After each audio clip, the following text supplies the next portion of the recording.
I don't know. We're working on that right now. We're speaking to China. I'd love to, but because of the war, I want to be here. I have to be here, I feel. And so we've requested that we delay it a month or so. And I'm looking forward to being with them. We have a very good relationship, but because of the war, there's no tricks to it either. It's not like, oh, gee, I'm waiting. It's very simple. We got a war going on. I think it's important that I be here. So it could be that we delay it a little bit. Not much. I can tell you that they're talking to us. It's a failed nation.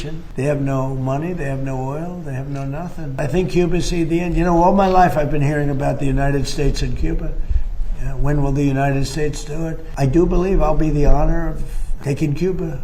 I mean, whether I free it, take it, I think I could do anything I want with it. You want to know the truth. They were for a long time. Very violent leaders.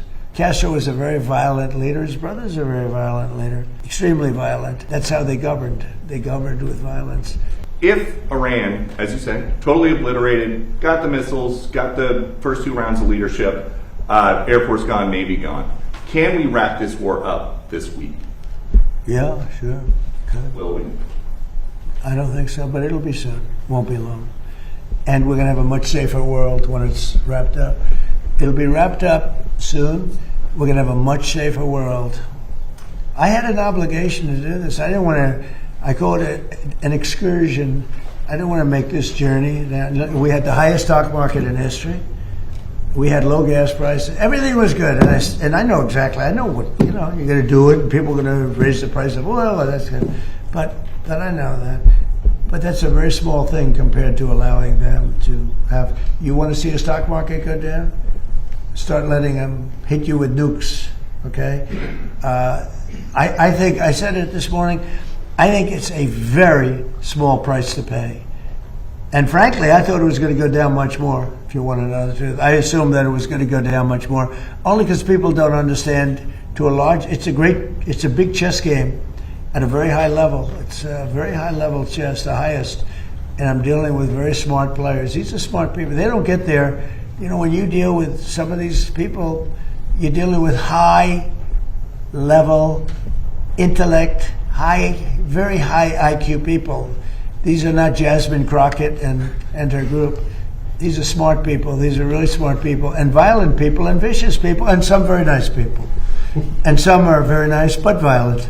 They turn violent. But you know what? If I didn't do what I did, we would have been hit. Number one, very important, was the termination of Obama's horrible deal, and number two, this beautiful plane hitting them 8 months ago, whatever it was, and taking out their nuclear capacity. That totally threw them for a loop.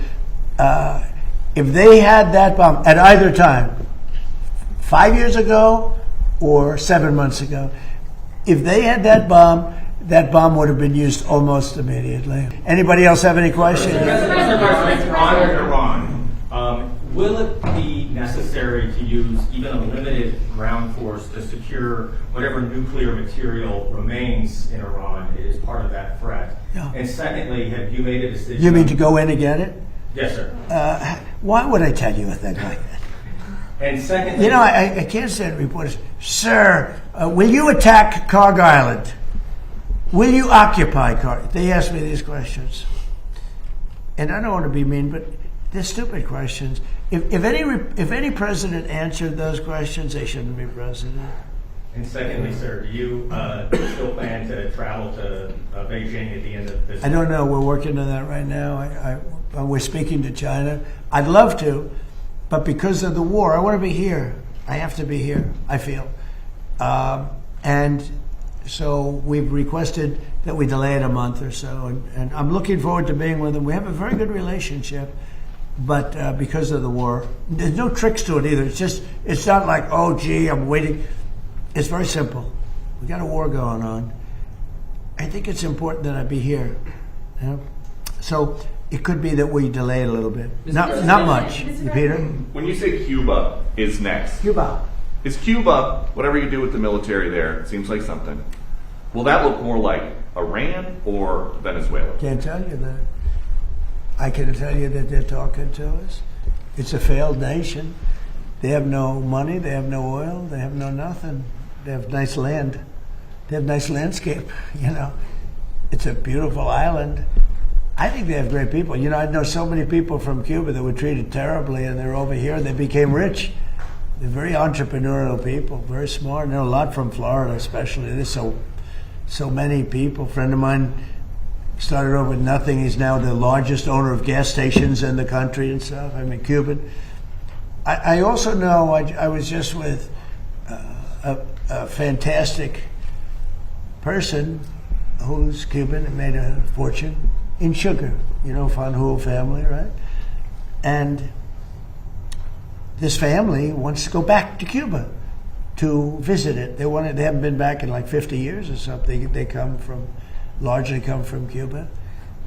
And we'll see what happens. They were asking me about that. They want to go back. Not only Fanjul, a lot of Cubans have said, oh boy, would they love to go back.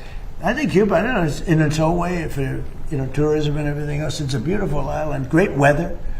They're not in a hurricane zone, which is nice for a change, you know. They won't be asking us for money for hurricanes every week. But I think Cuba's seen the end. You know, all my life I've been hearing about the United States and Cuba. When will the United States do it? I do believe I'll be having the honor of taking Cuba. That'd be good. That's a big honor. Taking Cuba.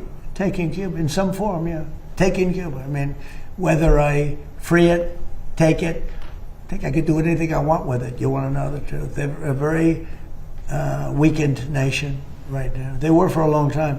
Very violent leaders. Castro was a very violent leader. His brother's a very violent leader. Extremely violent. That's how they governed. They governed with violence. But a lot of people would like to go back.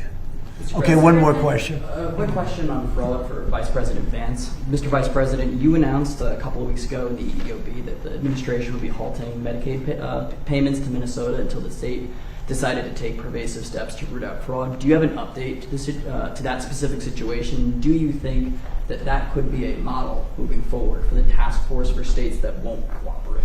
So I don't have an update there. Dr. Oz is looking to it, trying to work with the authorities in Minnesota to try to figure that situation out. But yeah, I mean, I think there are two obvious tools that we have to stop the fraud that's happening against the American people. One is that when we see evidence of fraud, we stop the payments. Pretty simple, right? We know that the American people are being defrauded. Let's try to stop the payments and ensure that whoever's making these payments is actually complying with some basic due diligence and making sure the payments are going to the right place. I think the second tool, of course, we have, as the President mentioned, is we have law enforcement options. We know that some of this fraud is just bad. Some of it's criminal. We know that people are intentionally trying to defraud the American people. It's not just in Minnesota, it's all across the country. 99% is criminal. Yes, sir. So this is one of the reasons why DOJ is such an important part of this, is because we have to make sure that where we see criminal conduct, we actually prosecute it. And the President's talked about this a lot in the past. I don't need to repeat it, but it's worth noting that so many times when we find people engaged in really, really bad conduct, you know, the local judge or the local grand jury tries to stop it. One of the cool things about what we're doing is we're trying to take some innovative steps to ensure that when we find criminal fraud, we can actually prosecute it all the way to the end. Mr. President, She wanted one question. She's over here, and you guys are over there. Where's your main camera? Is it this one? Which one is the main camera? Okay, good. Nice center, good. I thought it was that one. Thanks, Mr. President. Mary Barrett with Daily Wire, not CNN. We just wanted to ask about DHS, still not funded, but we reported earlier today that 80% of the primary task force that focuses on investigating terrorism is working without pay. So should that impact Democrats' decision to The fund Democrats DHS? aren't paying. The Democrats, we have a deal. They just said we're not going to pay. We're not going to do anything, and it's terrible. The Democrats are terrible. You know, it'd be nice to get along, but for years this has been going on, not just with me. For years it's been going on. Different ideology, but also different tactics. Here we are, we're fighting big battles with a very tough enemy and winning nicely. And we're not allowed to have security in our country. It's crazy. The Democrats don't want to pay. These are bad people. These are not people that love our country, I can tell you that. Very sick people. Thank you very much, everybody.